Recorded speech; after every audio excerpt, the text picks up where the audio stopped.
بسم الله الرحمن الرحيم الحمد لله رب العالمين والصلاة والسلام على أشرف الأنبياء والمرسلين نبينا محمد وعلى آله وأصحابه أجمعين كبجمتوت أبليونكي أو بلتوانتو إن شاء الله في ربيتين دقيقة مراسف أكاتا وضوء سري يوكين أكاتا نبيك عليه الصلاة والسلام وضوء اتقودان كوالي اللالتا أكون بيكمو وضوءني هندي صلان إرتي الآبتو أكسما وضوءني كن يو سرت هنتولين salaanni faayidaa hin qabdu. Kanaaf namni tokko akkaataa wudu'a sirrii itti godhu sirriitti beekuun isarraa eegama.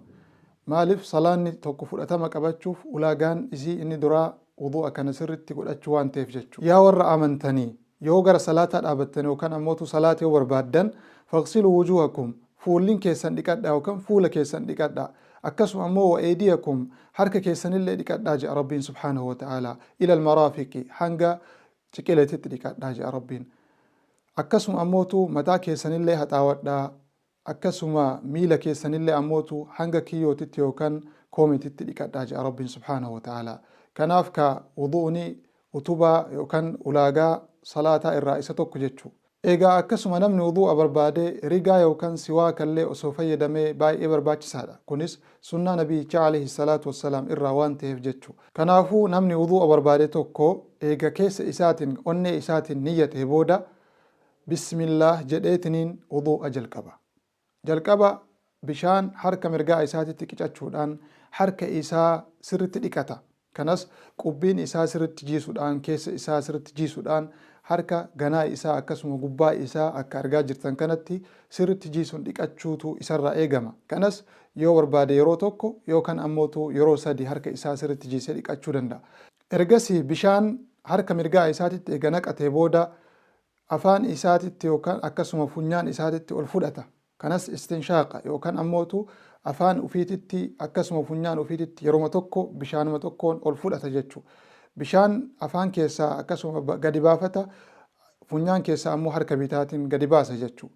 Kana yeroo sadi yookaan ammootu yeroo tokkos godhuu ni danda'a. Ergasii ammootu ammas bishaan harka isaatti eega naqatee booda fuula isaa dhiqata. Fuula isaa sirritti akka ol gahu godheetiniin dhiqata. Xiqqeessitiniin osoo hin ta'in gurra fiixee gurraa irraa hanga fiixee gurra bitaa akkasuma gubbaa isaa kallachaa jalqaba rifeensaa irraa kaasee hanga dakanaa fuula dhumaa isaa irraa haga areeda dhumaa jechuudha. Sirritti waliin gahee dhiqachuutu isarraa eegama. Kanas yeroo tokko yookaan yeroo sadi dhiqachuu danda'a. Yeroo sadi dhiqachuun ammoo irra filatamaadha.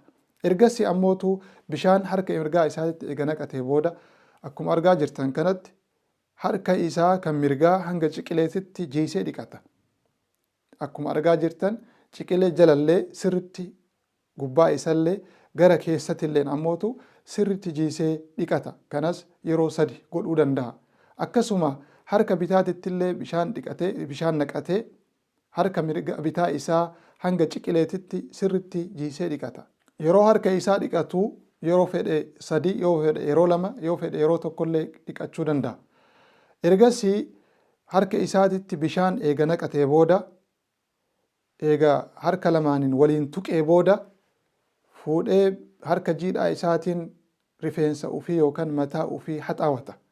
Kanas jalqaba rifeensaa irraa kaasee hanga duubatitti eega fuudhee booda akkuma argaa jirtanitti deebisee ammallee gara fuulduraatitti deebisa. Akkasuma gurra isaa keessa isaatii fi gubbaa isaa bishaaniin haxaawa yeroo tokko haxaawata.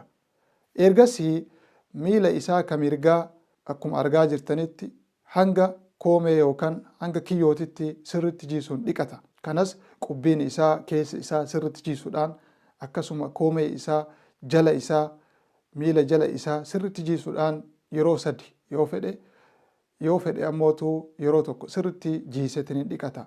Akkasuma miila bitaa isallee ammoo sirritti quba isaa keessa jiisuudhaan sirritti dhiqata. Kanas yeroo sadi dhiqachuu danda'a.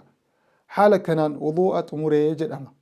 Ergasii dhikrii wudu'a boodaa kan nabiyicharra alayhi salaatu wassalaam dhufe godha. Kunis ashhadu an laa ilaaha illa allahu wahdahu laa shariika lah wa ashhadu anna muhammadan abduhu wa rasuluhu allahumma ij'alni min attawaabiina waj'alni min almutatahhiriin. Haala kanaan sirna wudu'a geesse yookaan xumuree jedhama. Wudu'a keessatti tartiiba fi akkasuma walitti dhaqqabsiisutu isarraa eegama. Dhiqannaa wudu'aa irratti qaama tokkorraa qaama tokkotti yeroo taru walitti dhaqqabsiisatiin dhiqachuutu isarraa eegama. Akkasuma tartiiba isallee sirritti eegutu isarraa eegama akka wudu'ni isaa fudhatama argatuuf jechuudha. Rabbiin warra wudu'a sirrii wadda'aturraa nu haa taasisu. هذا والله أعلم وصلى الله وسلم وبارك على نبينا محمد وعلى آله وأصحابه أجمعين والسلام عليكم ورحمة الله وبركاته.